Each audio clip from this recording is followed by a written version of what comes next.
লগনি পত্ৰখন পাঠ কৰি দিবৰ কাৰণে মই প্ৰচাৰ আমাৰ আপোনাৰ নিৰ্দেশ আছোঁ।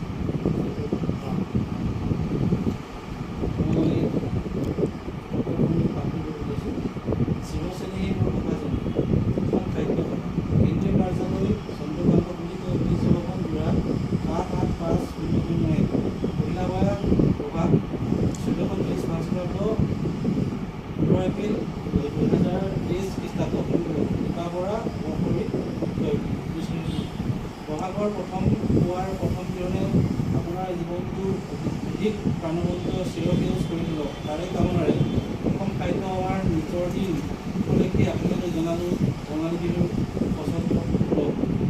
আপোনাৰ সুস্বাস্থ্যৰ দীৰ্ঘায়ু কামনা কৰিলোঁ। শ্ৰদ্ধাৰে সূৰ্যকান্ত হাজৰিকা, সভাপতি অসম সাহিত্য সভা।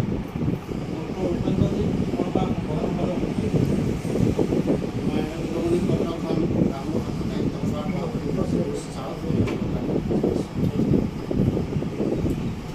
আমি এফালে চাব সভাপতি